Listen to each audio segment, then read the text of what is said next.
Powered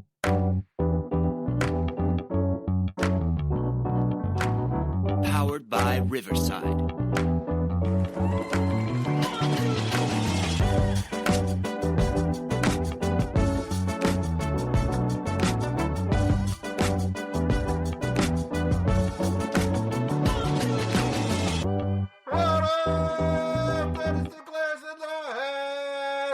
It's the Dynasty front office, and we are building you championships one trade at a time.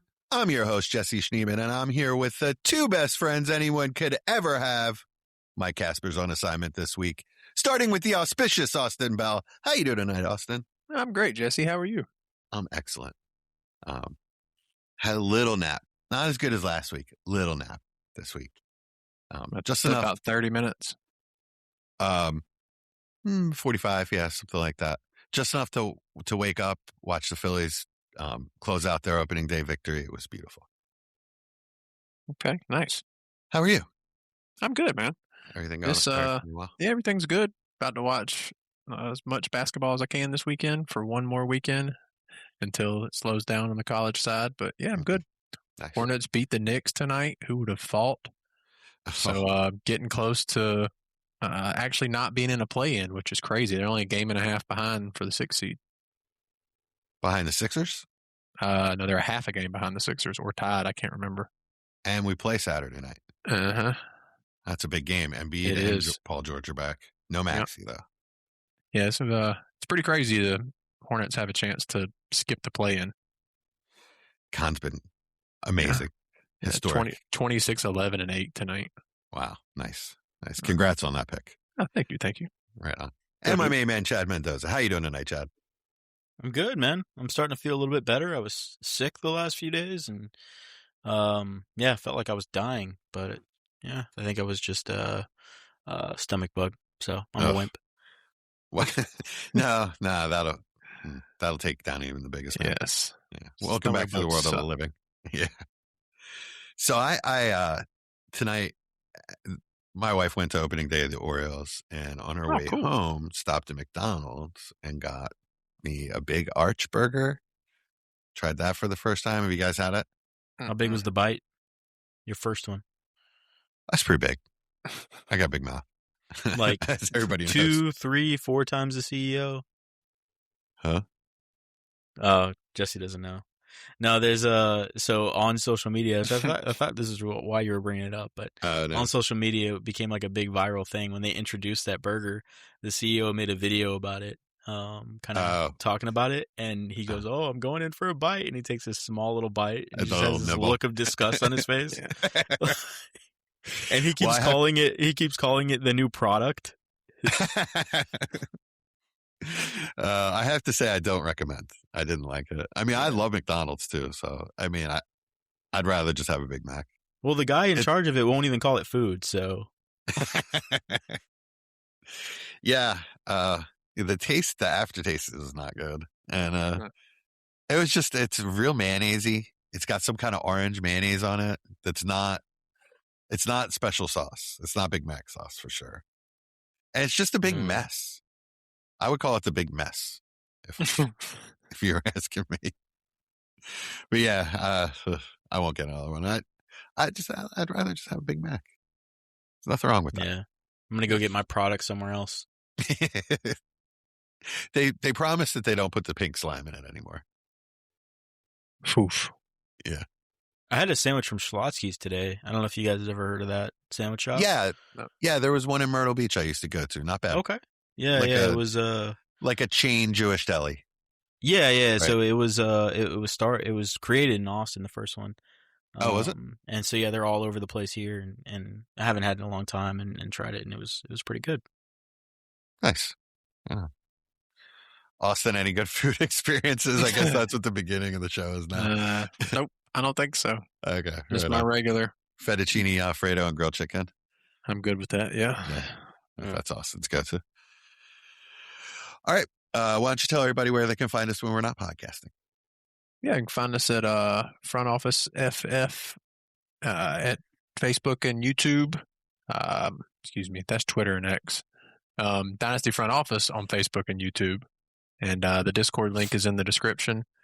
And we'll be bringing you shows and videos all off-season, trade bangers, 2026 rookie profiles, as well as our weekly show. Please make sure to like and subscribe. And again, the Discord link is in the show notes.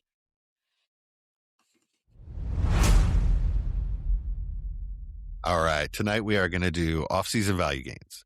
So these are just these are just some players that were affected by the offseason in one way or another. Either they changed teams, teammates changed teams, changed coaches, something like that.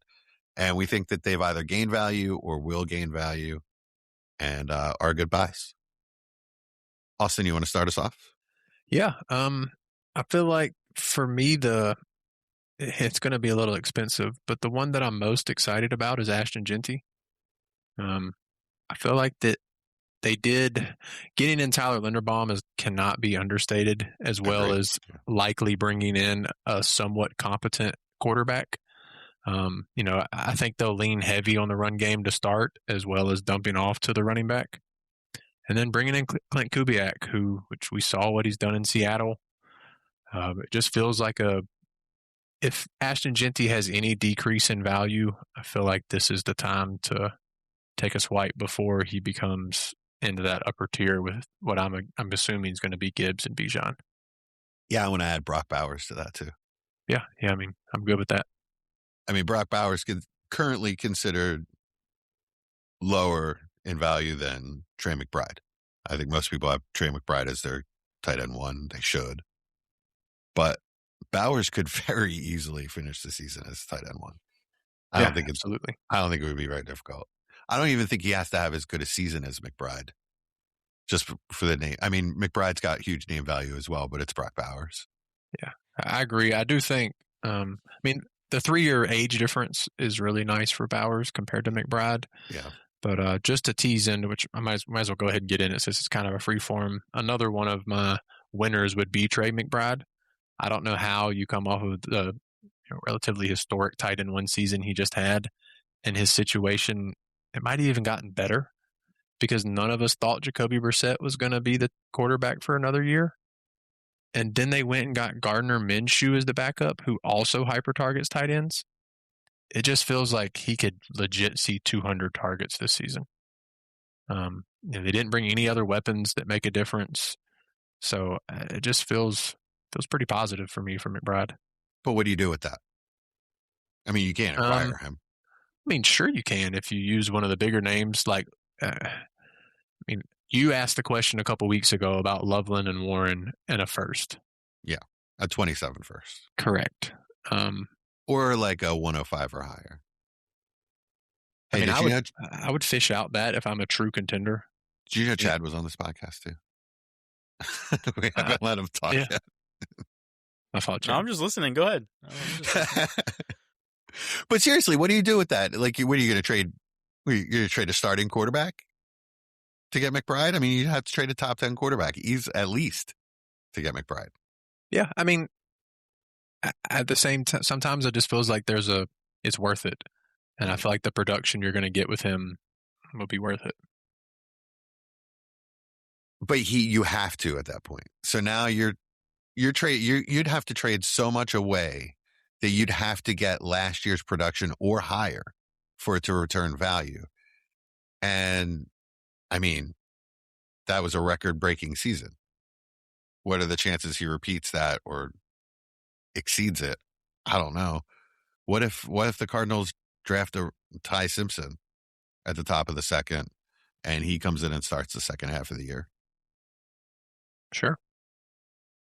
Then what if the Raiders don't take Mendoza? Well, I mean, you know what I'm saying? Like, no, I mean, I think it's very plausible that could happen, actually. I mean, it doesn't even have to be Ty Simpson either. It could be another rookie that they drafted and they just get sick of Jacoby Brissett being Jacoby Brissett and Minshew flinging it around and or being hurt. And then you're left with this rookie. Sure. You know? Yeah. It's a scary proposition for me. That's why I'm not. I don't think I'd want to have to pay the premium it would take to get someone like McBride. I'd rather go after Bowers, who I think is cheaper. I think we're kind of splitting hairs here, though. The price from McBride to Bowers, like we could talk about that being in a vacuum, worthy of talking about, right? Like maybe it is something tangible that you can trade to make up the difference. But I think in a league where one person has Bowers, one person has Trey McBride, they're ultimately the same price. They're in that untouchable range for each individual owner, right? Yeah. So I don't know. I think we're kind of splitting hairs there a little bit. All right, so Bowers isn't really a buy. What about Genty? Is he acquirable? I want to just say like the biggest winner, in that realm is Fernando Mendoza, because I think he is, a lot to be the pick. And with that Linderbaum signing, there's just not a better signing for a quarterback than an experienced center. Yeah. Who knows what they're doing. So I love everything about that. I thought the Jalen Naylor signing was pretty decent. I think he's a pretty talented player. You can argue about the money that he got, but that has nothing to do with fantasy, right? So I think that's a solid piece. If they go out there and bring in another piece through the draft, you're talking about a pretty decent looking offense for a rookie to step into. So where it didn't really look like that, over the course of the season. Feels good for Jack Besh too. I think you think you can get him with like a third? I think you can get him to throw in. Yeah. As a throw in a bigger trade, like if you're doing any kind of real high end trading with any kind of asset, like round 3-4 kind of player, I think he's in play for one of those guys. You're like, hey, throwing Jack Besh and the deal gets done. Yeah, because he was just like, he was so underutilized. Like they just refused to do anything with him. It was kind of weird what the Raiders did with him last year. So the entire Raiders experience was kind of weird because they sort of Frankenstein this thing together where they thought they could just put a contender together on the fly with all with veteran pieces. And they brought in Chip Kelly, who showed again that he's just not an NFL offensive coordinator. He's just not. Yeah. And they like I said, Frankensteined all these pieces together that they thought were going to fit. And two of them were rookies. Was it Deontay Thornton? Yeah. They had starting on the outside, who was a day 3 pick, a day 3 rookie. They have starting on the outside and had no idea how to use Besh. And I assume Clint Kubiak is a bright enough mind. He's shown it. He's shown it 2 years in a row. He's led top offenses in the NFL. Well, I don't know if the Saints were a top offense, but they looked good under him.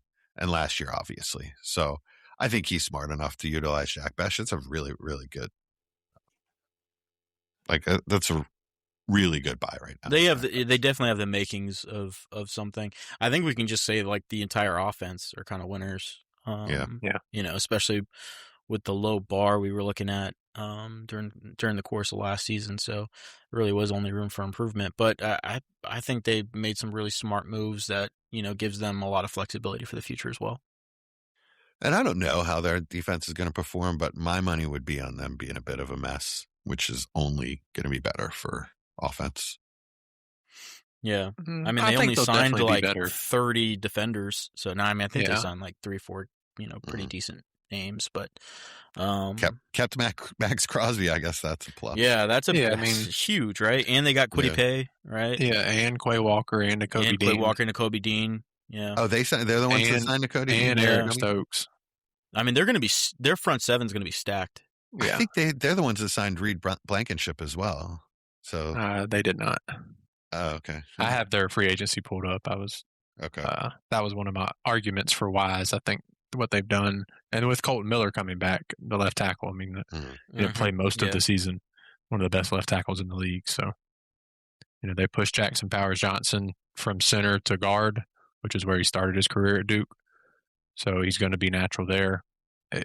Their O-line should be at least average, and if they can draft one guy in round 2 or 3, it could be an above average group. Right now, this moment, would you rather have in a startup Omarion Hampton or Ashton Genty? Genty for me, easily. Genty, just because Omarion Hampton still has a decent running back behind him. There's nothing behind Ashton Genty. Who's behind Hampton? Vidal. Oh. Okay. Yeah. I mean, he's decent enough to take some work if they don't want to give Omarion Hampton a full workload. In certain games, they don't have to. Whereas Ashton Genty is just, I feel like he's going to be, Saquon, Ezekiel Elliott kind of, feature back where he's just in every play, doing everything. I mean, maybe not so much nowadays with Saquon, but that's kind of how it used to be. Okay. Let's see. Who would you take over Genty besides the... It's the only two for me. I'm guessing Chad has Love above him, but it's only two for me. You have Genty third? Yeah. I think I'd take... Man, that is a tough call between Love and Genty just because I don't have a landing spot for Love. And what about A-Chain with what's going on in Miami? I'll take Genty. Mm-hmm. Yeah, too much change there. Yeah. He's not going to get it's kind of hyper targeted like he did last year. We don't know. That's the problem, right? Yeah. Like, there's nothing else around, but at the same time, you don't know how successful it's going to be with them trying to do. Like, are they going to do it in the exact same way that's been working for the last several years? Right? Something's going to be different, and just changes scary. I don't think most people believe that a rushing quarterback is going to dump it off to A-Chain enough. There could be more rushing attempts available. I don't think he ran the ball a whole lot last year, but I don't know if that's better for him. Yeah. So we'll see. There's the one good thing about A-Chain, is, like, we've seen even in years where he hasn't been getting an immense amount of targets, he's found ways to be extremely efficient with the targets he does get and the rushing attempts. So it's not like we haven't seen him win in different ways as far as, becoming an elite dynasty player or sustaining elite dynasty play. But again, I just, with that much change in any situation for any player, we've seen Justin Jefferson fall, right? And who would have thought that would have happened before this past season? So, yeah, true. All right. So speaking of Hampton, I wanted to bring up the Chargers. I just think, I've said this before, but I just think the addition of Mike McDaniels is just so huge. You eliminate one of the run heaviest offensive coordinators in the league, and you bring in a really, really good passing coordinator. A really good passing game coordinator in Mike McDaniels. I think to me it signals that Harbaugh, former quarterback, is really in love with Justin Herbert and wants to utilize his number one weapon. Forget what has worked in the past. Let's use what works now. Right. And then you look at his weapons, and Keenan Allen's left. Most likely isn't going to come back. Yeah. That leaves Quentin Johnston, Ladd McConkey, and Oronde Gadsden. I think Ladd McConkey and Gadsden both get steamed up pretty well. They carry a lot of name value.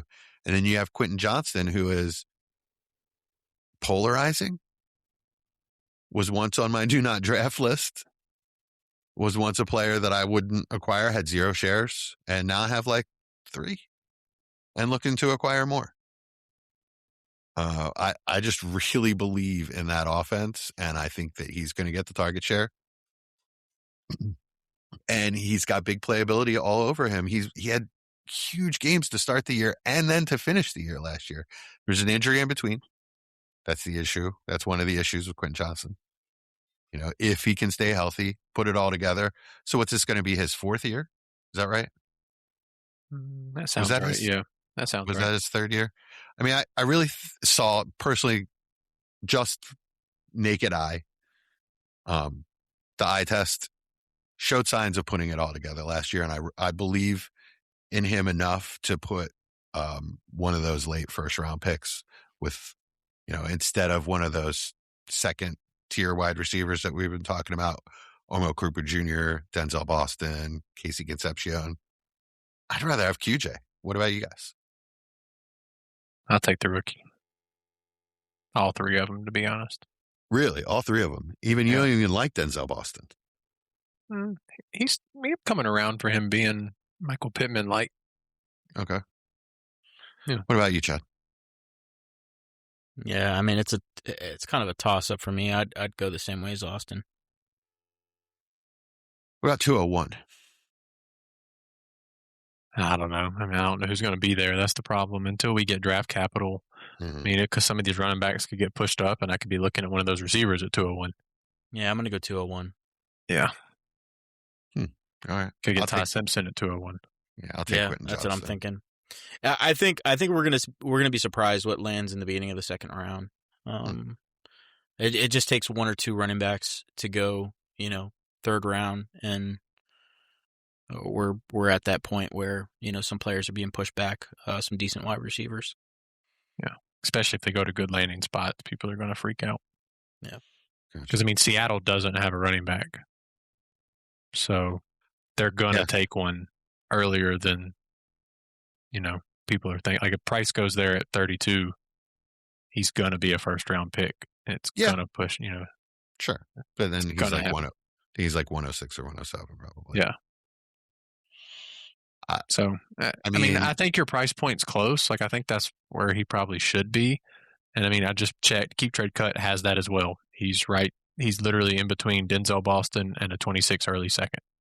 I think that's what it takes to get him. If you offer a mid-second, I don't think anybody cares. No, take that. Yeah, I agree. I mean, if we're talking specific player, I'd much rather have Denzel Boston to be honest with you. But if we're talking about pick range, I think that feels about right. Like in the beginning of the second round, maybe for some people, back into the first. But for me, I think it's even probably a little bit later than that. Yeah, I mean, I'm not shooting off my picks right now. Like I'm not in a hurry to trade my picks right now, especially with the way the cycle is at the moment. People seem down on that, especially that range of the draft. So I'm gonna wait, but if I get into the draft and I don't like what's sitting in front of me, Quentin Johnston will definitely be a target late first for me. Yeah, and we also can't forget that they did draft Trey Harris in the second round last year. Mm-hmm. So, and he was a raw prospect coming out, but a very similar skill set to Quentin Johnston. So I think that is one thing to monitor. Speaking of really cheap, when you get to those mid to late thirds, people are going to want him. Maybe that's a name you kind of throw for if there's if they don't draft somebody early-ish again. I think they have similar size. They may play a similar position, but their skill sets are different. Trey Harris is more of a contested catch guy, where Quentin Johnston is after the catch. Okay. I mean, I'm telling you, you're going to see electricity out of him this year. Yeah, maybe on his helmet. Yeah. I mean, I just look at, like, I get it. Everybody's excited about the coordinator, change. I keep wanting to say San Diego still, with the Chargers. You can call it San Diego. That doesn't bother me. Yeah. Anyways, everybody's excited about it. I get it. I understand the hype for it. I'm not saying that it's not something to be excited about. For me, there's still a decent amount of hesitation there. Even if you look at their free agent signings with Keaton Mitchell, Alec Ingold, and then the three main offensive linemen that they're signing are all better run blockers than they are pass blockers. So and to me, Charlie Kohler, which they gave $24 million to, which is insane, right? Yeah, big body tight end.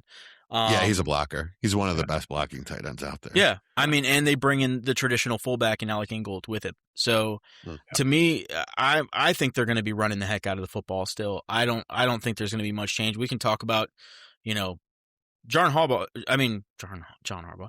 Jim Harbaugh has always been a former quarterback. He's always been a former quarterback. It doesn't matter. He is a run the football coach. Some guys are. John Harbaugh is the same way. They just want to run the football. Okay. It won't even take a ton of volume for that offense to be extremely efficient through the air. Like and as long as the line holds up, that's yes. the key thing there. That was the problem last year. Yeah. So I mean, it's good that they already brought 3 vets in and let the 3 worst ones go. But personally, that still needs to be probably their top priority. Those 2 tackles, if healthy, are 2 of the best tackles in the NFL. So for sure, I'm not worried. It's Joel and Rashawn Slater. Yeah. Yeah. As long as they're healthy. I mean, I guess that is a worry though. Yeah. I was reading things about what that championship run did to Cam Jurgens and Landon Dickerson playing. Cam Jurgens is doing consecutive tush pushes with a broken back. Yeah, I saw that. Yeah, it was on Bussing with the Boys. Yeah, I mean, it doesn't take much for an offensive lineman's career to just go south real quick with an injury. Yeah, so. I agree. One guy I wanted to talk about as far as like being a winner goes, I don't think, especially with the Emeka Egbuka there, that a lot of people are talking about him. Chris Godwin for me, just a guy you can get super cheap, and I mean I still think he's got something to him, even if he's not going to be a focal piece of your championship build. If you can acquire him, for a late second. Mid-second. Yeah. I mean, I don't even know if like during the draft it's going to take a mid-second. I think you can get him a little bit cheaper than that. He's what, 29 years old, 30 years old. So yeah, I mean, I think you throw him into one of those kinds of rosters and you have another player that you can depend on a little bit down the stretch when he is healthy. So could be a little bit of a bargain there for you. Yeah, I like that a lot. That's a good buy. Oh, he did just turn 30, by the way. Sorry. If you get him for a mid to late second, I'd love that. Yeah, I had another Tampa Bay receiver, Jalen McMillan. I think a big reason they were not comfortable, but because they probably had to, but losing Mike Evans, I think McMillan fills that role for what they're going to do with the offense, keeping 3 wide receiver sets.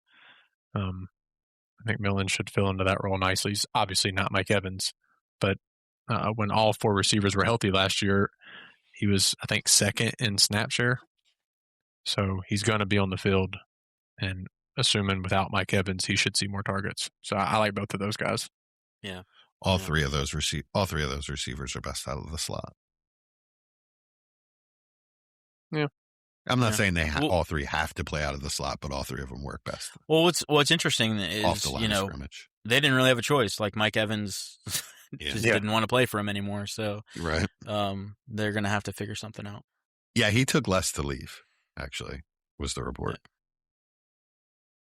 Yeah, good old Todd Bowles. Yeah, I do. Yeah, I like that quite a bit. I'm going to keep that in mind when I'm in drafts. Who you got, Jesse? Let's talk about Waddle. Yeah. Finally, this hurts me to say this, but this is the best quarterback he's played with. Right? I mean, it's only ever been Tua, right? I mean, I don't know. I mean, I don't know. It's definitely the best situation he's been in. He's in a competent offense, and he's the number. Hold on now, because you just spent 5 minutes glazing Mike McDaniels coming to the Chargers, and now you're saying he's finally in a competent offense. Tua's cooked. I mean, Tua wasn't cooked for the 2 years Waddle was a wide receiver 1. Well, he was blocked by Tyreek Hill, right? But from reaching his true potential. Okay. I mean, I like Waddle going to Denver. This is the first time we will see him as the number 1 offense with a competent quarterback in a good offensive environment. Once Tyreek went down and Tua was cooked, it was just weird. Yeah. And I don't blame McDaniels for that. He was just doing what he had to survive over there. It's basically Tua needs to get the ball out immediately so that he doesn't get hit. I think that's what was going on the entire year. So I want to see what Waddle can do in this situation as the number 1 option. With it, like I said, with a good quarterback in a good offensive environment, what levels can he reach? I mean, I think the tough thing for Waddle is, the committees are about to convene, and there's going to be some rule changes that are thrown around, 18-game season and all this kind of good stuff. But at the end of the day, we still have a contact sport. And Jalen Waddle is not built for a contact sport. He's out every other play. I think I'm done with him. Like the same way people felt about Chris Olave. For me, he's 27 years old. Is there some boom potential there for him? I think so. I'm not buying in at his price right now. I'm just not doing it. Because I don't feel like he can stay healthy for an entire season. So he is between Brian Thomas and T. Higgins currently. Devonta Smith, Rashee Rice are right below him. Jameson's right below him. Oof, that's pretty high. That's pretty high. I mean, I'd take JMO. Wide receiver 21. Really? Yep. Really surprised me, some of those. I mean, I kind of feel like that's about in the right range. I mean, I would take him over T. Higgins. Take him over Devonta Smith until AJB gets traded. I'll take it. I'll take both of those guys over Waddle. I'll take Waddle over. How can you be that happy? Like what I'm saying is there's like this potential. I don't know what his price is, but I know that there's this potential for him to be more. Yeah, there's reason to be optimistic, especially if you have him on your roster. There's reason to be optimistic. At that price, there's just so many different options I'd rather go with than Waddle for him to be a buy, in my opinion. Mm-hmm. But I'm not going to argue with somebody who believes that Waddle, this is going to be his 27-year-old breakout year you can't really say breakout year because he's had those, but his 27-year-old, re-flag plant as a top end wide receiver. I just would not, put all my money on that horse. I wouldn't put all my money on it, but what's it what does it take to get a wide receiver in that range? I mean, that's at least a mid first. A mid? It's probably about a mid first would be my guess. Yeah, that's too expensive for me. I'd rather have one of those top 3 receivers coming out this year.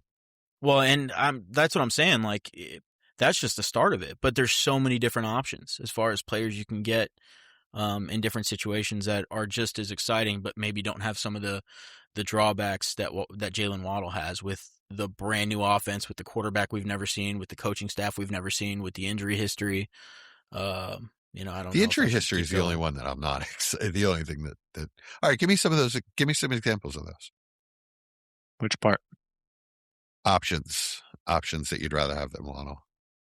There's just a lot. I mean, we're going to talk about a few, with players that have won free agency. So, well, give me one now.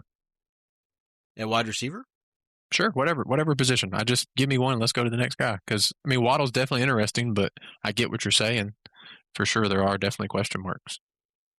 Give me a minute. Y'all keep talking, and I'll pull up my charts. All right, I'll go to my next guy. Kyler Murray, I'm sorry, but going to that Minnesota offense is extremely exciting for me. Assuming J.J. McCarthy isn't the starter, Kyler Murray with those guys, it just feels like a good rejuvenation, whether that's a rejuvenation to sell, and that's okay too. But it feels like when he's named the starter with the weapons he has, I'm going to be pretty excited to have him. I mean, currently, hopefully you bought him as that low in QB2, high in QB3, and you're going to be thinking about starting him week 1 for me. Sorry, I just got attacked by a pterodactyl. Yeah, that must have been you pushing away Kyler Murray because I know that's how you feel about him. Actually, that's not true. Chad tried to steal him from me earlier this week. I did try to trade for Kyler Murray. Chad made me an offer. It was a good offer. I probably should have taken it. I'm a little upset. What was it? Or not. It was something along the lines of Loveland for Kyler and 109. I think he was throwing in a 4th or something. I said no just because I need Kyler. And also I have this, I don't want to trade him right now. I just have this idea, like you're saying, that he either has or is going to gain value. Yeah, I feel like he's only going to go up as the season comes. What's the chance that Kyler is worth Loveland in the middle of the season this year? Probably pretty low. But it's not zero. Yeah, it's not zero, but it's probably pretty low. I mean, what's the chance JJ McCarthy wins the MVP? Yeah, it's not zero, right? Kyler's got a better chance than that, but yeah, I mean, I think rightfully so. Everybody's pretty dang excited for Loveland's outlook coming forward. Yeah. I mean, I was telling Jesse because I took another trade, or I made a deal with another guy. Trading Loveland surprisingly easy, right? I say that sarcastically, not surprising at all. It's very easy to trade Loveland. Yeah. So ultimately, had like three messaging back and forth with three guys, kind of telling them what other people are bidding. Got into it a little bit, but I went back to take away Jesse's offer because, I'm talking to these other guys and I'm starting to like a little bit, more of those offers. And I see it's already declined and I'm like, oh, okay. If I were him, I would have taken that offer, to be honest with you. But I like the offer I ended up getting a little bit better, so I went with that. Well, you're high on Kyler Austin. Would you have taken that? No, give me Loveland. Yeah. It feels like too late first currently, and it removes the risk of what Kyler can be. Yeah, which could be, Arizona. Really call Jesse. That's the thing. Oh my God, you're killing me. You don't need Kyler in March. That's kind of how you're supposed to look at that. All right. So that's why I was like, when I sent that trade, I put myself in Jesse's shoes. I was like, man, if somebody sent me this, I'd be so ecstatic. Yeah. I can figure a quarterback out. That was his third quarterback. I can figure that out. Like, that's fine. What keeps happening? All right, so Burrow is my second quarterback. I have Drake May and Burrow. And so what keeps happening with Burrow? I don't know. Maybe I should have just taken it and gone and gotten Flacco. For listeners, you don't let your third quarterback ruin a good trade. I mean, I said that to you when we were talking about the trade. I was like, I'm an idiot for not, but I also, I don't know, maybe I was just tired and I didn't want to have to go shop for a quarterback. Which I totally get that too. I've definitely made a trade or not made a trade or two just because I was like, you know what, there's too much work to do if I make this forces me to make another trade. Oh well. And I have 0 Loveland shares, and it's going to bother me for the rest of my life. I immediately fired off an offer to the guy that you traded him to, by the way. No, did you? Was it the same offer? No. Okay. I was going to say, did he laugh at you? He did. Yes, he declined it pretty easily. I offered him Bretton Strange in 109. Oh, God. Is it really that bad? Yes. Yeah. I think you don't realize how much Loveland is worth. Oh, I gave you a sweetheart deal, Jesse. I gave you a sweetheart deal. All right. And you turned me away. It was Bretton Strange 109 and 308, actually. Oh, well, in that case. So what did you get for Loveland, Chad? I don't even remember anymore. It was like Rome and something. Rome Odunze, Jonathan Brooks, and the 203. And the 203, yeah. Felt a little light. I agree. It still feels a little light. Yeah. I think that probably needs to be the 109. But I have the 109. Well, no. But again, I like this class. I like the beginning of the second round. So, I'm just going with it. I like Rome Odunze.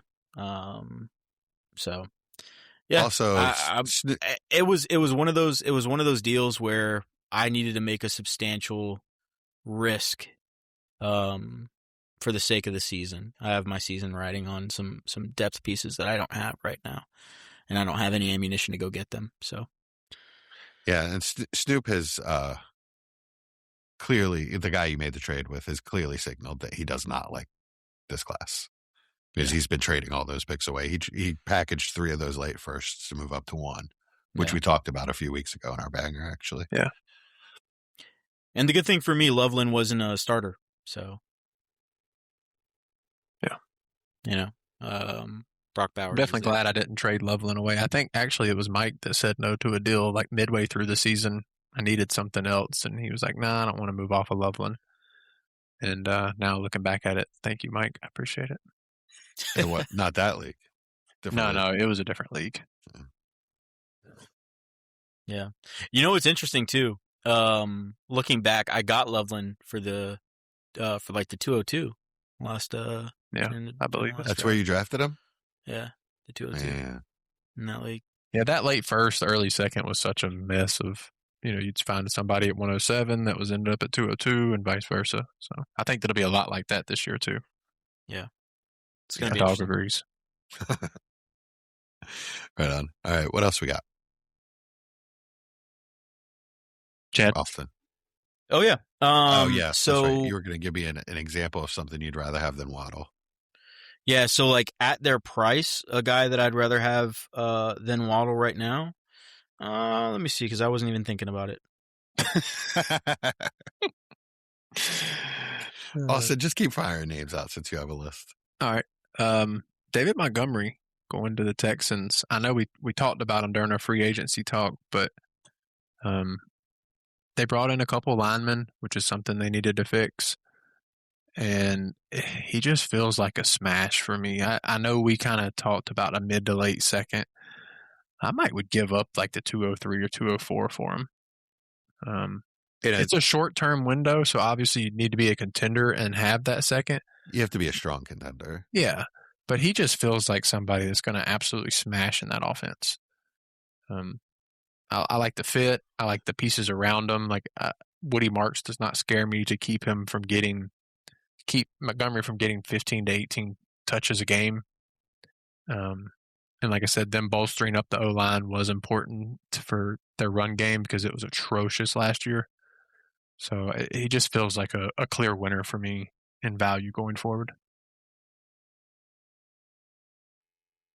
Yeah, I think you're overselling what they did for that line. Their right tackle, is it Trent Brown, something like that? It's like a journeyman that they brought in. And they got rid of Titus Howard, the one good part of their line at right tackle. No, they brought in Braden Smith to play left tackle, right? He played right tackle and right guard his whole career, but okay. And they brought in Wyatt Teller as well. And that's it. Well, they brought in Evan Brown, but he's likely going to be. That's who it was. Okay. He's likely going to be a backup guard center. Okay. I think that was the one that I heard that I just wasn't. But those two pieces, those are two great linemen. Teller and Smith are at the very minimum above average at their position. Yeah. So they need to keep going. Correct. That's what I'm saying. Because they have, was it your Stray or whatever at left tackle? The guy they drafted last year. Yeah. He played pretty well. So if you're telling me at least 3 of the 5 positions are better than they were, yeah, it's a lot better than what we saw last year. This is one of the worst spectacles. It was terrible. You've seen. Yeah, I don't. Yeah, I'd have to be a really strong contender, and I'm not doing it right now. I wait till after the draft. Yeah, for sure. Or after the NFL. Yeah, after the NFL draft. Yeah. All right, Chad, give us this name now. It's got it. You got to have one. No. Well, now, see, this would have been a lot easier if I knew it was only supposed to be one. I thought you guys wanted a whole list. Well, you can give us a list, too. Give me a list. Okay. Yeah, I'll go down my list. That's what I was doing. I had to pull up my my list of names here, my rankings. So, at cost, these are the players that I'd rather have than... Well, at the same cost as Waddle. No, at their cost. It's not about like, what would I rather, if I only had $5, who would I spend it on? It's about, that's what I was what my option. No, it's what my options are, right? Like there may be, if I'm need a wide receiver, right? I can spend $3. I can add a little bit more and spend $7, right? Like there's just different ways you can go about filling your wide receiver spot. You don't need to say, okay, I want to spend $5. Waddle is my only option. It's about making yourself flexible and filling out your roster in the smartest way. And at their cost, these are the players I'd rather have. Garrett Wilson at wide receiver 13, rather have him. Chris Olave at wide receiver 14, rather have him. Roma Dunze at wide receiver 15, I'd rather have him. Let's see here. Yeah, that's not the argument I was making. Well, no, that's what the argument I was making. Okay. Well, I agree with you. There are Devontae Smith at wide receiver 24. I'd rather have him. Okay. Well, that's the same. That's around the same cost. Yeah, Jamison Williams at wide receiver 27. I'd rather have. I'd rather have JMO too, and he's probably cheaper. I don't know. You think he's cheaper wide receiver than 27. I mean, in real life. Yeah, but their cost. Yeah, is that's 100. What's the cost? 20 points away, so that's like a fourth. It's basically the same cost at that point. I think you're looking at Waddle, you're looking for probably the 106 to 109, depending on the manager. And I think JMO, Devonta, T. Higgins, I think they're all similar price points. I'd likely give this up class. I'd likely give up the 109. I think you're giving up more to get Waddle.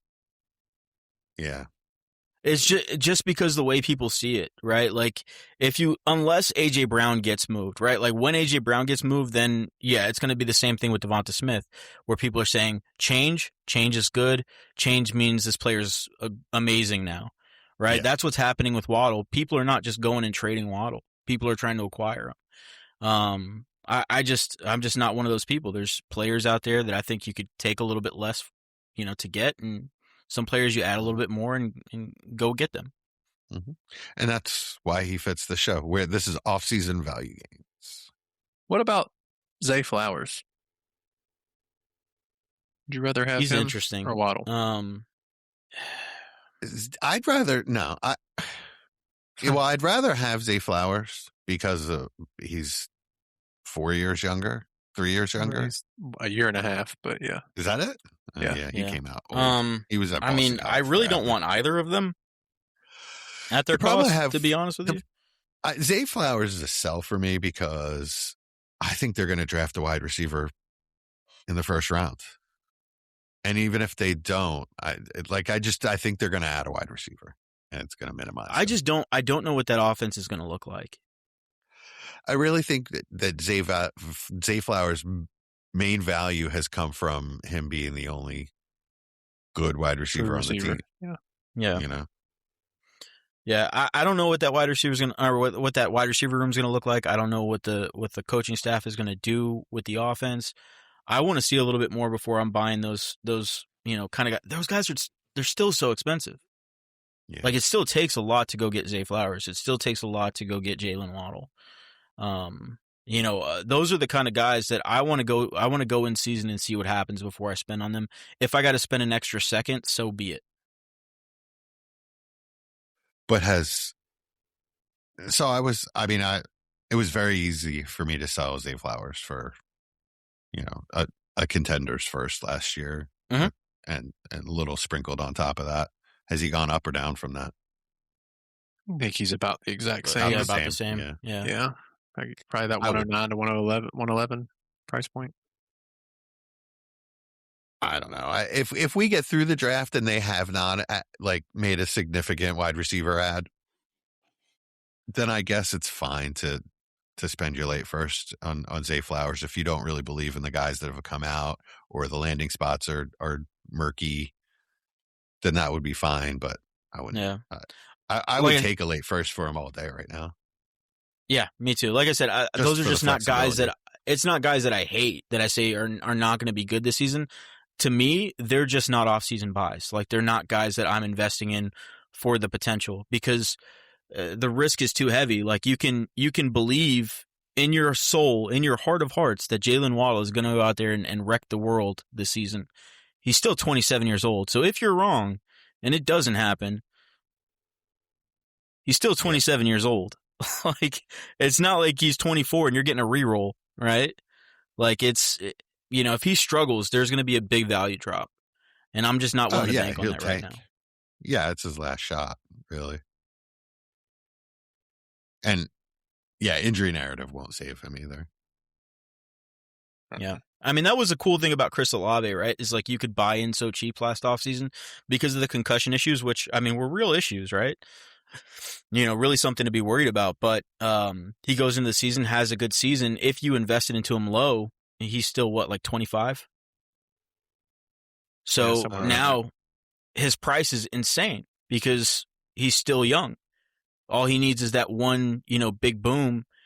The upside of that happening is just not there for these kind of players. Yeah. He's probably 2 firsts now. One of them has to probably be a good first. like a late 26 first and a 27 first to get Olave. That's my guess. Yeah, something like I think that. that sounds about right. In season, I sold him. I sold him for a first and a second. You sold him to me in the listener league, I think. Oh, that's what it was. Yeah, we didn't. It ended up being a mid first, 105, I think, but we didn't know that at the time. Yeah, it was just a kind of a random first. It was a first and a second for for him and Coker. Oh, that's right. That's right. But yeah, another. I remember him saying. I remember you saying, "Oh, okay, fine. I'll give you your first for Olave." Or no, I think you thought you were getting Olave a little cheap, and you were overpaying on Coker a little bit. Yeah, is the way you put it. Yeah. So another big winner for me, and I know a lot of people are not going to agree with this one, but for me, it's Justin Jefferson. I really, really, really was worried that they were going to run it back with 9, and really, I did not think they would do that. I mean, I think they might bring in another guy. It just took a long time. Kyler. It just took a long time for Kyler to pick a spot, and I know he wanted to go there, but it's just like the longer it goes on and the longer it doesn't happen, like what's the hold up here? But yeah, I mean, I'm really excited about that landing spot. Not saying that Kyler is going to be the most amazing player ever. I just don't think that Justin Jefferson needs a quarterback to be extremely, productive for him to, be extremely productive. So he's that good. I think he's going to remind people this season, probably get, average to just below average quarterback play, but that's all he needs. Yeah, it really is all he needs. And he'll be Justin Jefferson again. No problem. So what's he? He's 27, right? He is about to be 27. He'll be 27 in May. I mean, it's not old. He's still in his prime. Yeah. But if he has another not Justin Jefferson season, he'll never get back up to this price point. Yeah. Because they have him at wide receiver 6 currently, sandwiched between Amon-Ra and CeeDee Lamb. Feels about right. I would probably push him a little bit lower, to be honest. I would have him probably wide receiver, probably 8 or 9 between him and Drake London, duking it out there. But I think I'd rather have CeeDee Lamb. Yeah, I think Jefferson at this point. I think I would as well. Yeah. Even with Pickens there? Yeah. I mean, that doesn't faze me at all. Yeah, the offense is just really good. They didn't play together a whole lot last year.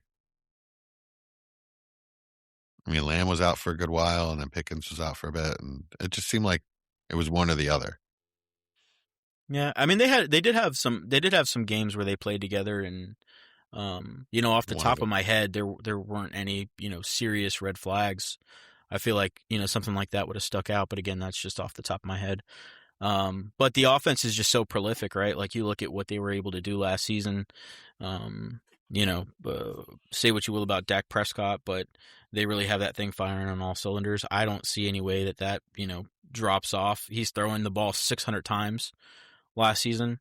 4,500 yards, 30 touchdowns, and again, like you said, that's with some wide receiver injury, happenings going on there. So I mean, that could even look better this season.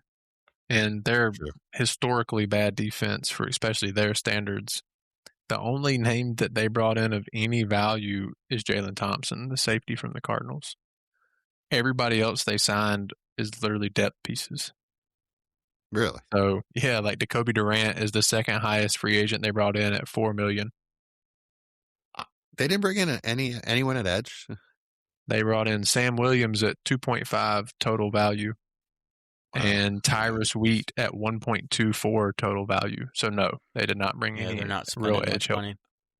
So they'll draft an edge. Yeah, which they have 2 first. So yeah, it's likely they go defense if I had to guess. But the point is their defense isn't going to be a lot better this year. So it's going to be a air raid show again if I had to take a guess. and the offense stay consistent with Pickens and Javonte coming back. So, yeah, I think I would prefer Lamb as well. The one thing I was a little worried about was, earlier, and not to make this into a Cowboys conversation, but earlier into the offseason when free agency first began and stuff, there were a lot of people talking about how, Jeremiah Love could be in play for the Cowboys. They could, make a move and try to go get him.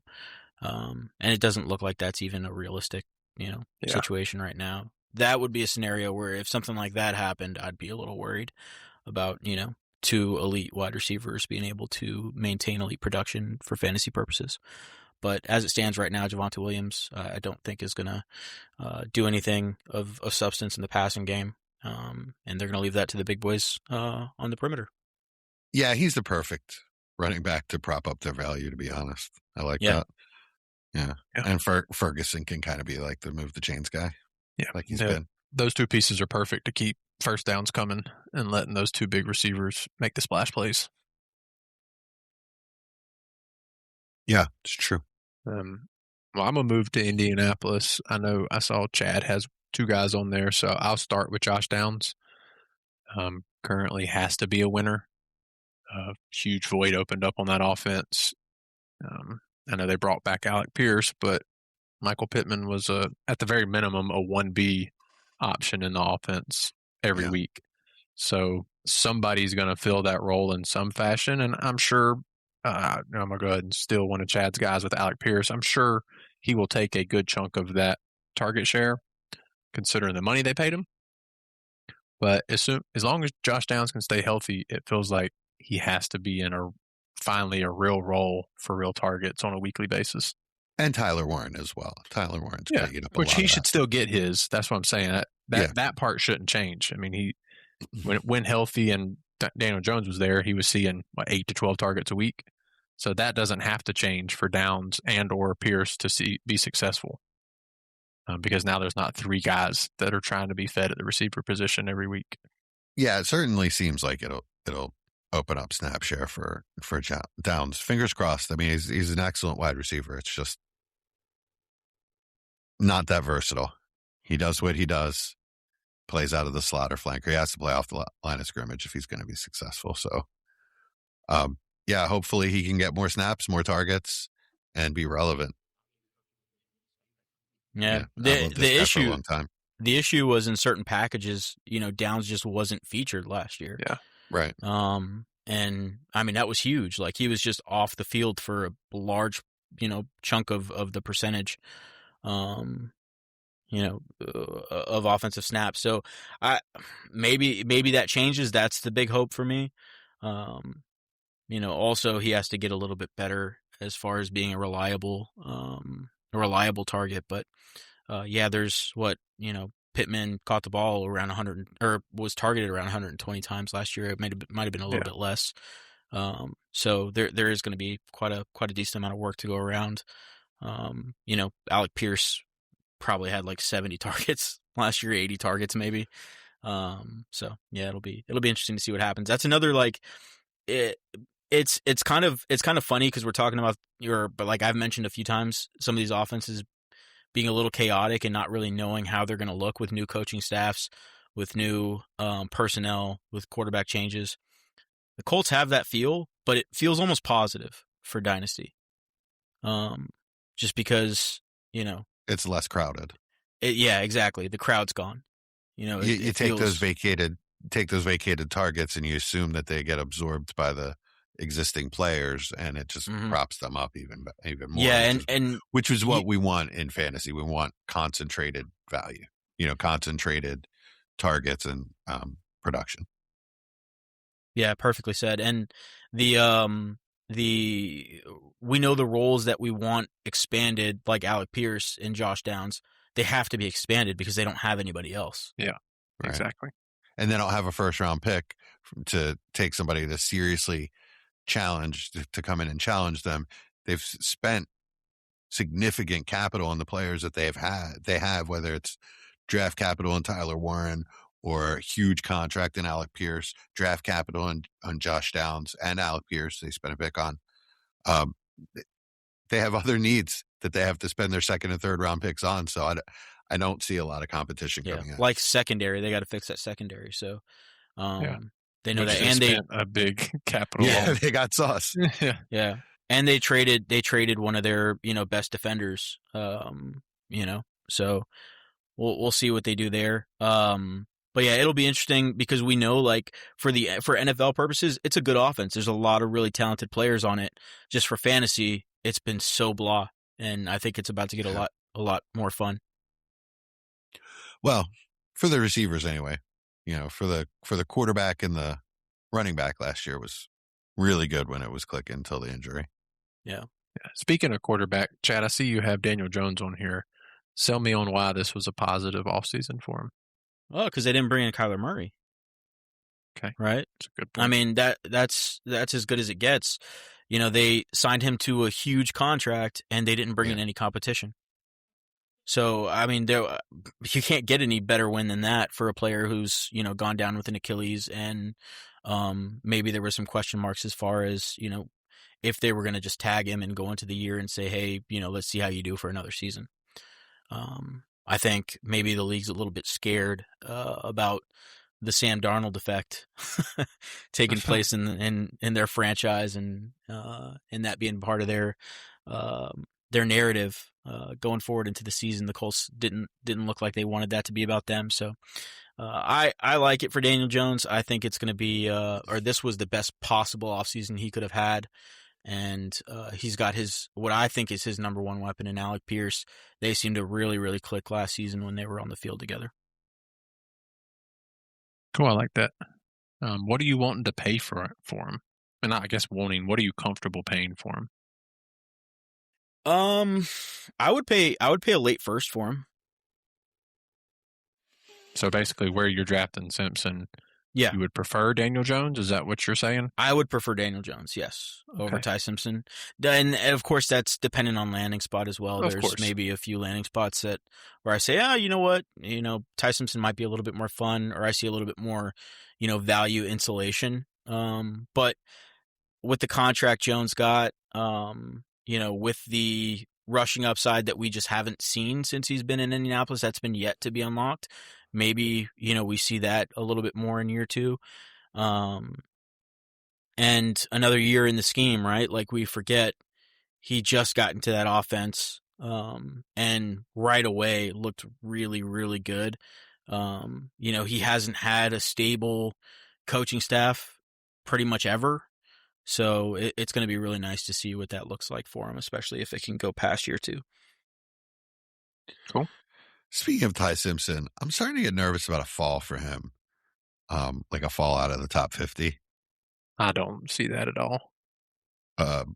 Listening to McShay, from what he's hearing, Steelers and Jets are out. They're not taking him in the first. So that limits the places he can go. Cardinals are a big one. But otherwise,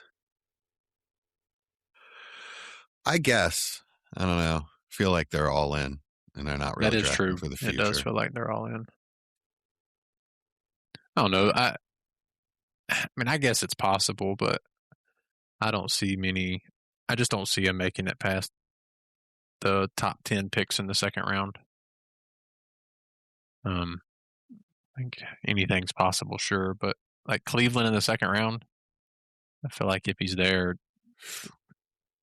they're going to roll again on a quarterback. I mean, why not? I guess they didn't take one. That's kind of what you have to do. They didn't take one high, so I guess it doesn't really matter. Yeah, Cleveland, I guess, is definitely a thought. I mean, Miami in the second round. Yeah, Miami's at that point, the cost acquisition isn't that much. You have Malik Willis and Ty Simpson for a year. See if one of them work. If it doesn't, then you're picking top 5. The thing is, with the second, if he drops into the second, all it takes is a team to, vaguely like him for him to be selected at that point. I could even see a team like the Cowboys going out there and getting him. Yeah. Or Minnesota. Yeah, when you get to the second, like Tampa makes a lot of sense. Yeah. Tampa makes a whole lot of sense. Detroit could make sense at that point. And I don't want to say it, but it doesn't make sense from an organizational standpoint, but the Panthers. I mean, they have a big question mark coming up with Bryce, and obviously I want to believe in him. But when you get to that second round, the cost it takes to go in is a lot smaller. And I know Jesse probably doesn't want to hear this, but even a team like the Eagles, you get into the second and third round, and a team like the Eagles starts saying, we've seen them do it before, is all I'm saying. With Hurts, right? Yeah. So I mean, they had just spent, traded up to get Wentz and they loved Wentz at that point. They loved Wentz at that point. So I mean, that's the thing that ruined Wentz. So I think I just don't see it in this class, especially like it's a really deep class for excuse me, potential starters across the positions. But when you're dealing with, I mean, there are multiple talking heads that do believe Ty Simpson is a close prospect to Fernando Mendoza. Wow, so, not even just one, but like there are many that believe that he is in the same realm as a starter. So I think when you get to that point in this class, there's no reason not to take a shot. Yeah. Do you know what I think is like extremely far-fetched and is, definitely not going to happen, but would be something I think is not the worst move in the world? What if the Texans took a quarterback? What if the Texans just said, you know what, let's take Ty Simpson? Yikes. Yeah, we haven't heard anything about the fifth-year option for Stroud yet. Yeah. So we're saying Stroud needs to go somewhere else to be successful? No, we say, let Stroud play out that year, and if he does well, then he's already seeing ghosts. I mean, just looks so bad. Yeah, so bad. You give him somebody breathing down his neck, I don't think it's going to be good for him. Well, people do one or two. They put their head down and get better, or it lets them crack. People are different with that. True. Yeah. Yeah. True. I feel like Ty Simpson could sit, and that would be good for him. And also, you need to, see another year CJ Stroud, but if you get rid of CJ Stroud, you're not panicking and going out there looking for a quarterback if you don't have the draft capital to go and get them. So, I think that would be a smart move. Like I said, I highly, highly, highly doubt something like that happens, but, man, I would even kind of like that for fantasy because it would drop Ty Simpson down quite a bit in value where he was more acquirable. And if you didn't really like CJ Stroud, like you were somebody like me, I just don't like him. Not saying I don't like CJ Stroud. I don't like him in that situation. I just don't think that's going to end up working long term. So being able to get him cheap like you were able to get Jordan Love, right, when Aaron Rodgers was still around, and just sit on him for a little bit, I think is a really fun option as well. Yeah, I like that idea. As long as, like I said, as long as he doesn't fall. It's happened with other quarterbacks. Speaking of nightmare situations, I'm going to move to a Jets player as a winner currently, and that's A.D. Mitchell. They brought in no receiver help, literally zero. I'm going to guess they draft one. They should. I don't really want them to, but they should. But yeah, I mean, currently he's the clear 2 in that offense. I was going to wait for Mason Taylor, but I might as well throw him in there with it. Also, didn't bring a tight end. So, 2 young guys that have some potential that, assuming they don't spend one of their first on one of those positions, they're going to see fantasy relevance. I'm not surprised they didn't replace Mason Taylor, really, or A.D. Mitchell, because he clicked. He seemed to click in their offense last year. Not with the quarterback, but he just seemed to fit in. I mean, you make a bunch of plays, but he just seems to be in their plans. I don't know. And with Mason Taylor, they spent a high pick on him. They're high on him, and he played well. Yeah. I was, as you know, very high on Mason Taylor. I think he's going to have a very good year. Gino's not. I don't think he played. I don't think he played. I watch every Jets game because half my family are Jets fans, so I'm forced to. I don't think he played. I don't think he looked very good this year. Okay. I thought he looked pretty bad. So Mason Taylor. Yeah, I didn't see anything special from him. I'm not saying he's not going to be good. We know tight ends sometimes take some time, but yeah, he didn't. I was impressed. He was out there right away, having games. Yeah, he was playing. Yeah, he was wearing a uniform. He had the helmet and everything. It was uniforms and everything. Yeah, they his name was on a clipboard somewhere. They selected him for the roster, and he made the cut. He ran on the field. His father Jason was out there cheering for him.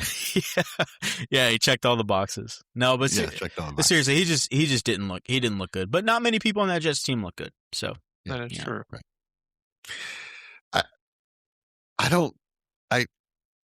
I mean, I'm blaming all the Geno Smith stuff on Chip Kelly personally. So I think he might be competent.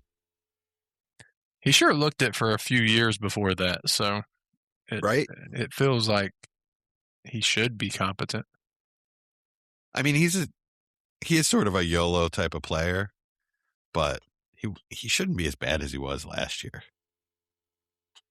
I mean, he's been as bad. I mean, he's been that bad before. It's not the first time we've ever seen it. On the team he went to, which is the scary part.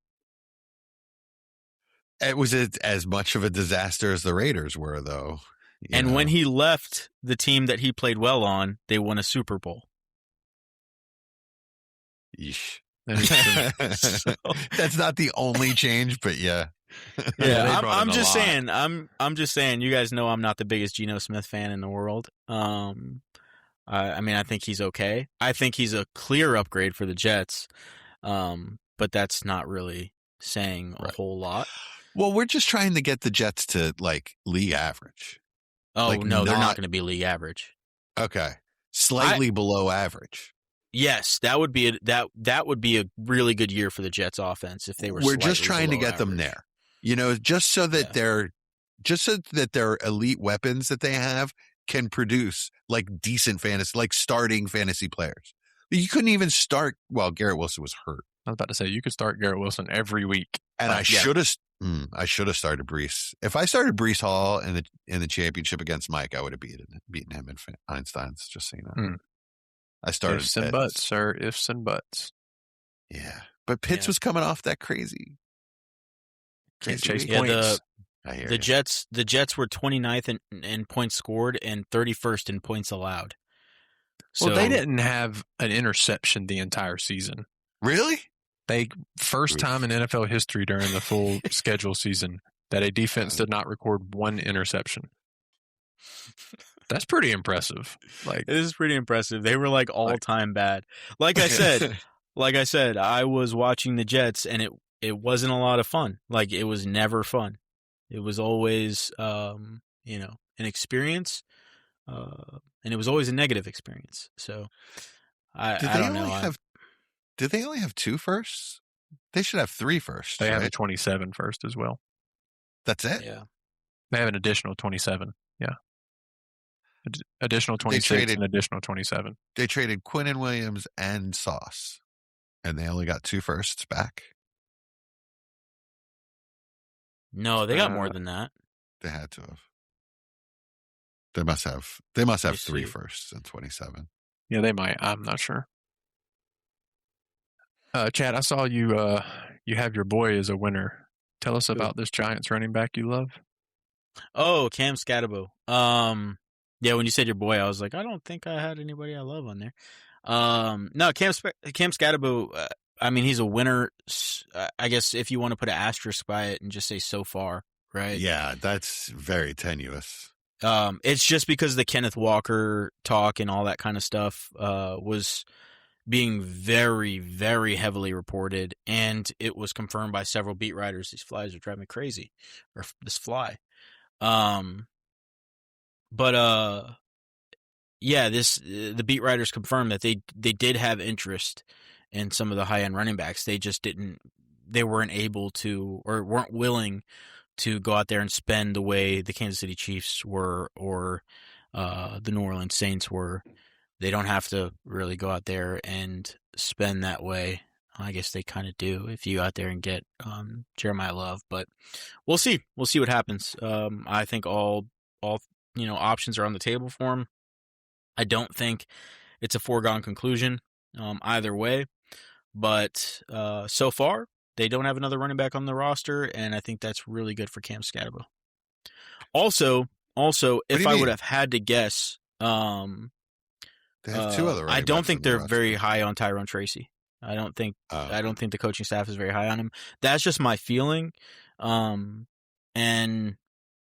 the reason I say that is because if they're bringing another running back in, he feels like the odd man out. And so if that was even vaguely the plan or the idea that they had at some point in the offseason, it feels like he's the guy that's going to be pushed out the door a little bit. So we'll see. Devin Singletary, they brought back. Well, I mean, he's playing for nothing. Yeah, I know. He took a pay cut to the league minimum, I think. Yeah, he's making absolutely no money. I mean, comparatively, to what he was before. So and that's as long as that doesn't happen, I'll be happy with this NFL draft. What, Jeremiah Love to the Giants? You've said that for like a month. That's all I care about. Just no love to the Giants. He can even go to the Redskins, and I won't care. I mean, the Commanders, and I won't care. Just not the Giants. Yeah, so the Jets have 2 first-round picks in the 26th draft and 3 in the 27th. Okay. Now that makes sense. All right, well, I'm pretty much out of people. Chad, anybody else you really want to bring up? Let's see. I mean, really the big name running backs, right? Like Kenneth Walker, Travis Etienne, those guys, the big name free agents. Those are winners for me. I think both those landing spots are pretty cool landing spots. Even if it's just for the temporary value bumps where you can move them for insane values at this point if you held them through the offseason, or if you listen to the podcast and hear us scream at you for months and months and months to buy Kenneth Walker, and listen to Austin last offseason when he told you to buy Travis Etienne. So that's right. Don't sell Etienne yet. It's going to keep going up. No, I wouldn't sell him right now. Yeah, he's still only RB 18 on keep trade cut currently. Is that realistic though? I don't know. He's considerably below. The guys above him are 400 points above him. And it's Kyron, Saquon, Chase Brown. I mean, I would trade Kyron for him straight up. Yep, like me too. Easily. Yeah. I would trade Saquon straight up for him as well. Him and Chase Brown to me are very similar, but I don't know, man. Saquon I would take Chase Brown have a year over all those guys, to be honest. I'll take Saquon. I'll take Saquon over any of those guys. He could really be about to have a year again. Could be, or he could be a 29-year-old running back. All of his offensive linemen are going to Columbia for millions of stem cells injections. It's going to be all fine. Okay. All right. Well, let's get to that. Guess who the Eagles fan is? We're talking about offensive line stem cells. He's done talked about broken backs, and now we're into stem cell research.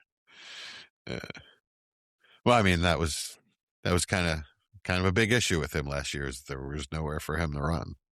That offensive line did not perform well. Well, those stem cells are going to have to do a lot of heavy lifting this season. Yep, I agree. I got nothing else, actually. I got a million movies to talk about, though. Yeah, let's do it. That's all I did last weekend. So, yeah, my wife was away. I geeked out. I realized there was a bunch of Marvel stuff that I hadn't seen in the last year. But before we get to that, didn't Mike bring up Predator Badlands? Yeah. Mm-hmm. Did either of you guys watch that? Yeah, I watched it. What did you think? It's pretty good.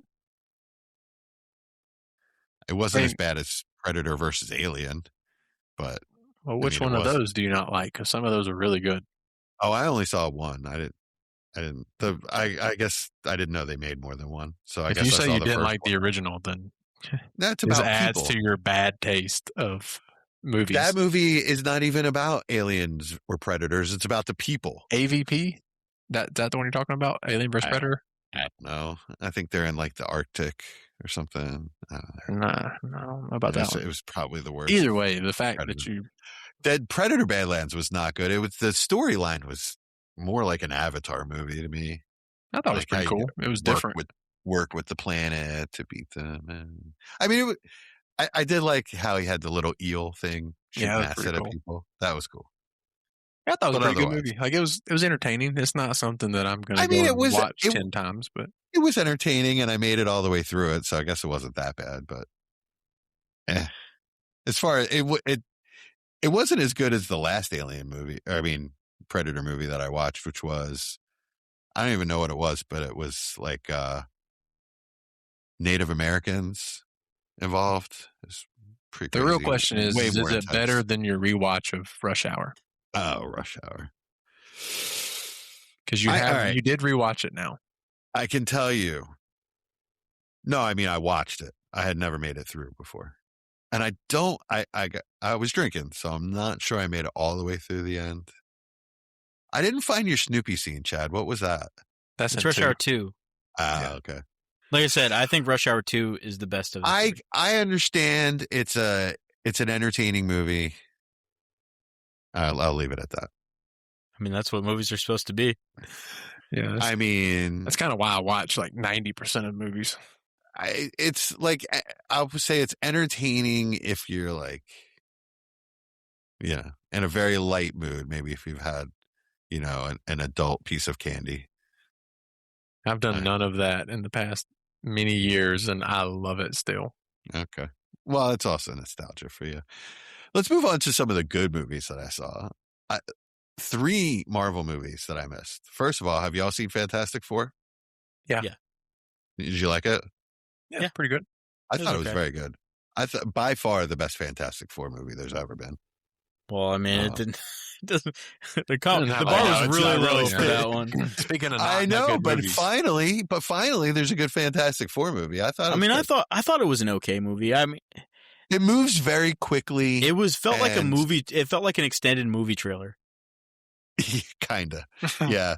It doesn't get real deep into the plot. Like everything moves very, which I like. I've got a lot of movies to watch, so thank you for keeping it moving along. That was very nice of them. Yeah, it's like imagine if you're watching a movie, but every next scene is like 3 months later. Like you're like, oh, you just have to be like, okay, yeah, that happened, I guess. I did blink, and they had all of these like power generator things built across the world. I couldn't figure out how that happened all of a sudden, but I just went with it. If you just go with it with that movie, you'll be all right. No, it was a good movie. It was just very different. It was very interesting the way they shot that movie, or I guess the way they cut the movie rather. Yeah, the way they cut it. And I guess I think they just want to introduce these characters in a non-offensive way into the universe so that they can use them in the next Avengers. Yeah. I assume. Yeah. So I felt like they go maybe ahead. like took 2 movies and like condensed it into one or something. And like had to cut a lot of detail out. They could have done Galactus better, but that's all right. Silver Surfer was female? I don't know if they're Silver Surfer was. I think I thought the Silver Surfer that I know from the comics is male. Yeah. But I wonder if that's just a different Silver Surfer. It could be. There's so many different, Yeah. Yeah, because it's just the Galactus's herald, so it's whoever he chooses could be the Silver Surfer, I guess. Yeah. Yeah, so also there was a Captain America movie that I hadn't seen. That was pretty good as well. There's like a little less memorable. The newest one. Oh, the one with wings? Yeah. Yeah, he flies around, and then I guess he's training a new guy to be his sidekick or whatever. Yeah. I haven't seen it was interesting. It was all right. I mean, Harrison Ford as Red Hulk was not something I really needed to see in my lifetime. Like I don't want to see Han Solo turn into the Hulk. I really did. That part I was not.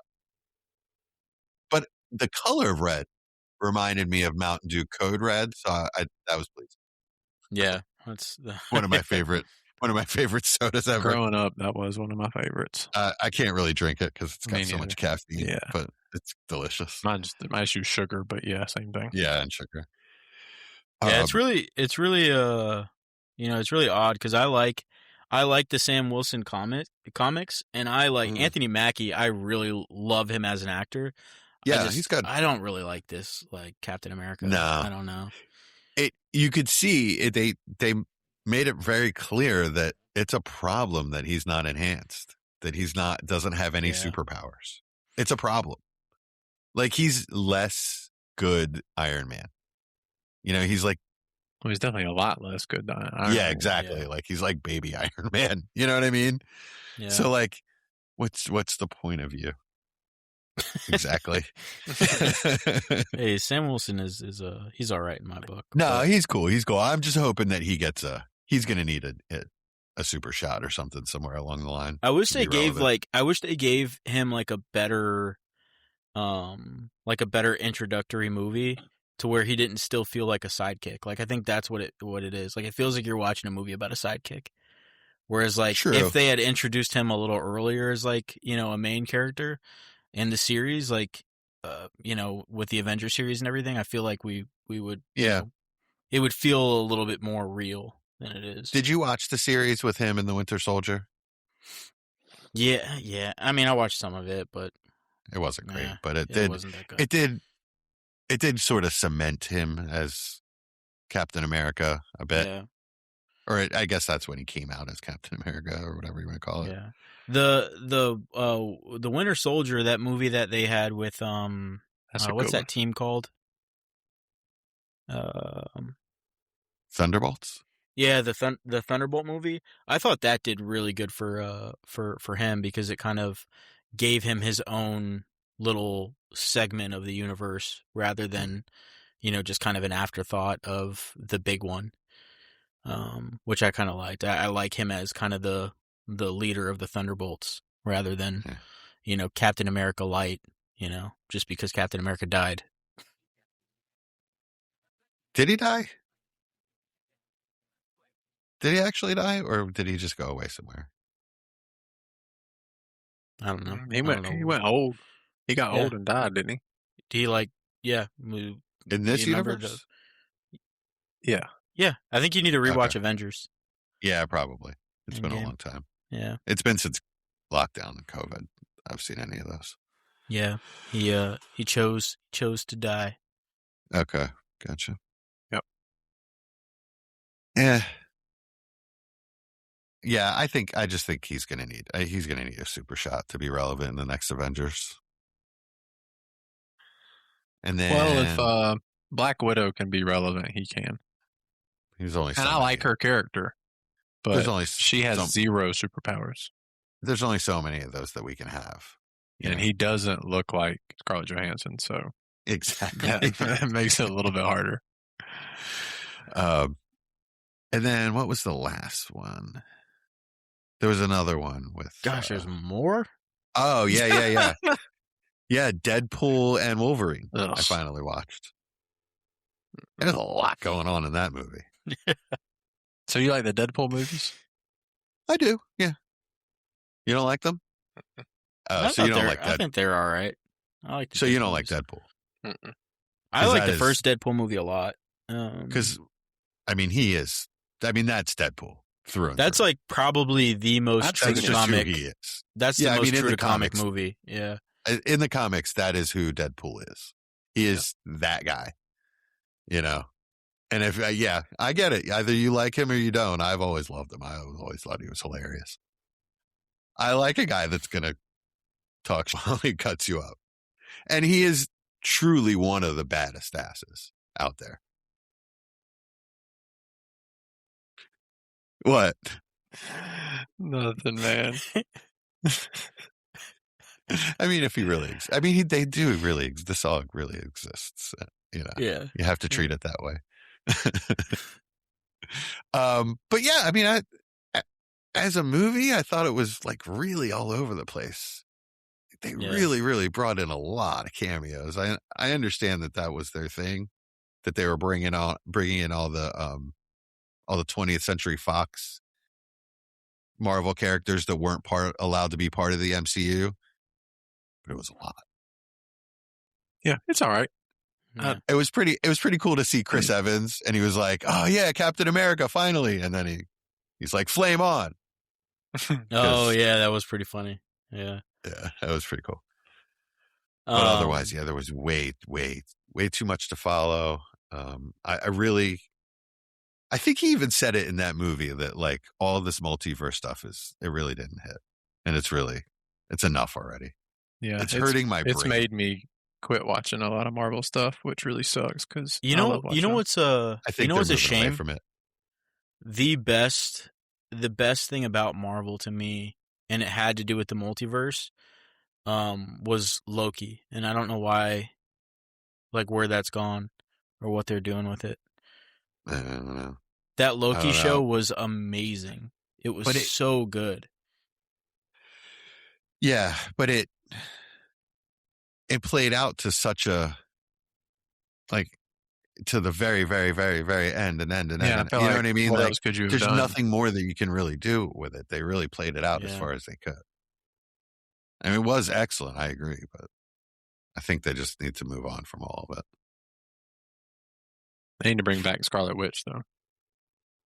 She needs to come from another multiverse and come back. Oh, I expect a lot of them are going to come back.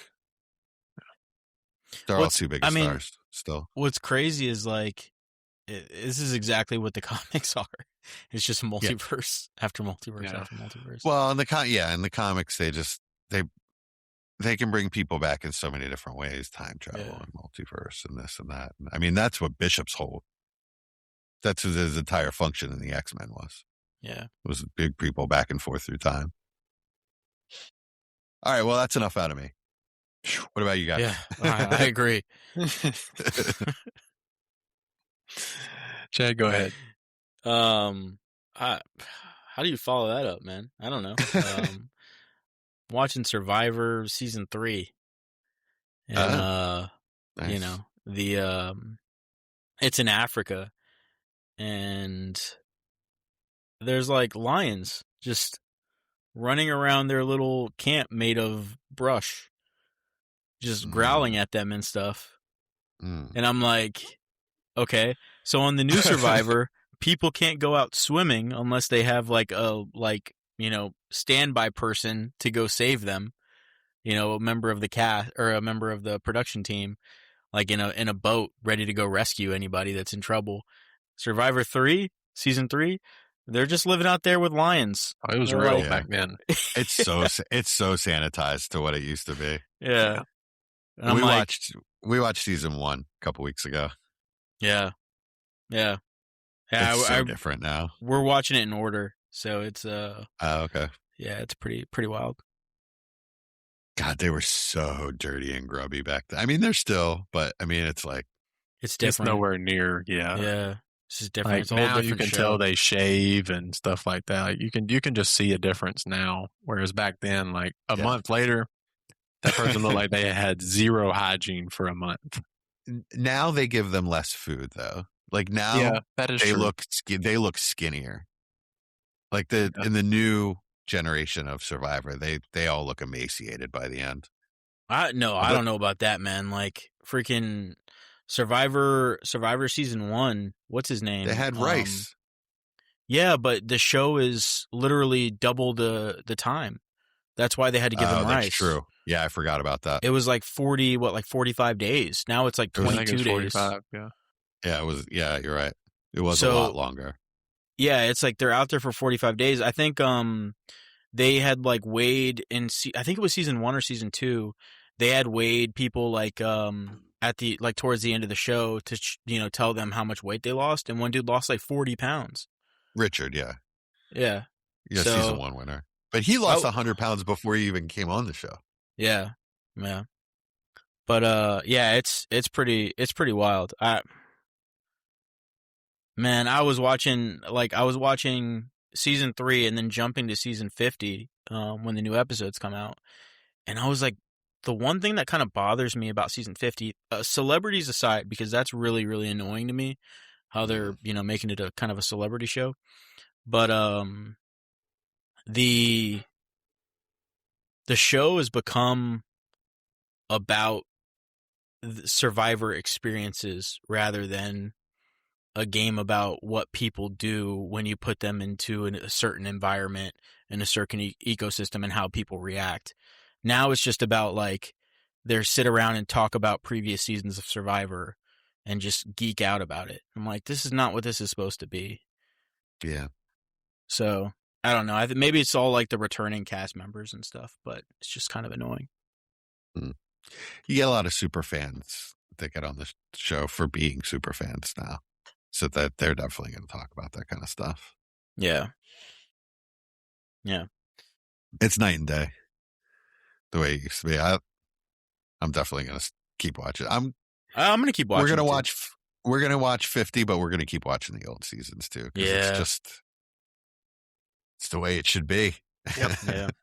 Yeah, the new seasons are like they start talking about how they've hung out with each other outside of the, in real life and everything, and they go and eat at each other's restaurants and stuff like that. And I'm like, who wants to watch this? Like, I don't want to watch, people that have the purpose of Survivor. Yeah. Well, they always had the after show, like even in season 1. No, that's not what I'm talking about. I'm talking about like these people have real relationships outside of the show, and then they bring them back on the show, 10 years later, and they've known each other for 10, 15 years. And now they're on an island together playing a game. And I'm like, these guys all know each other. They're all friends. Like, I don't. Yeah, that's not good. Yeah, that's not good. Who cares? Yeah. Yeah, you're right. It's a social experiment. That's my favorite part about it. Is right. People's decisions in tough situations. Mm-hmm. That's my favorite part of it. I love watching people choke. And just do the exact wrong thing that they should do. Like, just so many times it feels like 5 minutes before they go to tribal council, someone will tell someone, "Hey, I have an idol." Why did you do that? That's all you had to do is not do that, and you were fine. Yeah. You know what's crazy though is like if you take a step back and you think about like some of these people on the show and the amount of information that compared to what they know. Yeah. Like they know nothing about what's going on. Like know so much more than they do by the time they make a decision. Like everything feels stupid because that is true.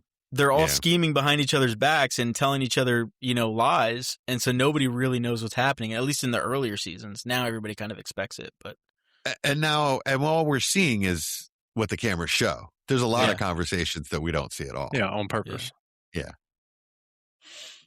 I hear you. What about you, Austin? Anything good?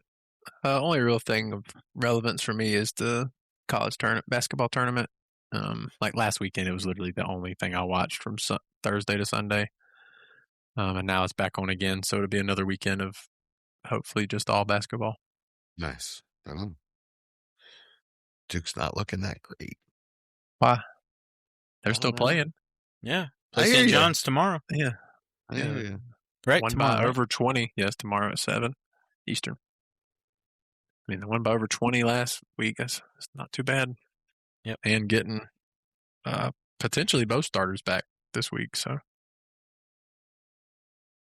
I think we're probably the heavy favorite to beat St. John's, but it's like 6.5, which was a lot smaller than I would expect. Really? But I think the health is a big thing with that. Yeah. Yeah, people are really high on St. John's. Like all week, all I've heard from media was how St. John's can beat Duke and why they're going to beat them. And I don't know about that. They're literally one of the worst shooting teams in the country. Yeah, I don't know about that. And Duke has the best defense in the country. So like it's not a great matchup in my opinion, but they are really physical and they're really good on the glass.